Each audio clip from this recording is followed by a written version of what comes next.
வணக்கம் நேயர்களே. உலகக்கிண்ண கால்பந்தாட்டத்தில் இந்த முறை புதிய அணியொன்று சாம்பியனாக போகிறதா அல்லது முன்னாள் சாம்பியனான அணியொன்றே மீண்டும் மகுடம் சூட போகிறதா என்ற கேள்வி தற்போது எழுந்துள்ளது.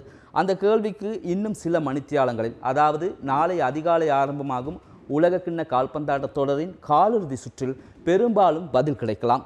காலிறுதி சுற்றுக்கு தகுதி பெற்ற 8 அணிகளில் அர்ஜென்டினா, பிரான்ஸ், இங்கிலாந்து, ஸ்பெயின் ஆகிய அணிகள் ஏற்கனவே உலக சாம்பியனான அணிகளாகும். அர்ஜென்டினா 1978, 1986, 2022 ஆண்டுகளிலும், பிரான்ஸ் 1998, 2018 ஆண்டுகளிலும், இங்கிலாந்து 1966 ஆண்டிலும், ஸ்பெயின் 2010 ஆண்டிலும் உலக சாம்பியனாக மகுடம் சூடியுள்ளன.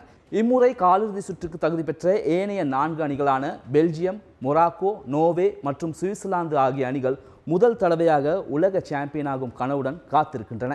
இவற்றில் பெல்ஜிய அணி அதிகபட்சமாக 2018 ஆண்டு ரஷ்யாவில் நடைபெற்ற உலகக்கிண்ண கால்பந்தாட்ட தொடரில் 3ஆம் இடத்தை பிடித்துள்ளது. 2022 ஆண்டு கட்டாரில் நடைபெற்ற உலகக்கிண்ண கால்பந்தாட்ட தொடரில் அரையிறுதி வரை முன்னேறியதே மொராக்கோவின் வரலாற்று சாதனை என்பதுடன் உலகக்கிண்ண அரையிறுதிக்குள் நுழைந்த முதல் ஆபிரிக்க அணி என்ற சிறப்பையும் அவர்கள் பெற்றிருக்கிறார்கள். நோர்வேயை பொறுத்தவரை முதல் தடவையாக உலகக்கிண்ண கால்பந்தாட்டத்தில் இந்த முறையே காலிறுதி சுற்றுக்கு தகுதி பெற்றுள்ளது.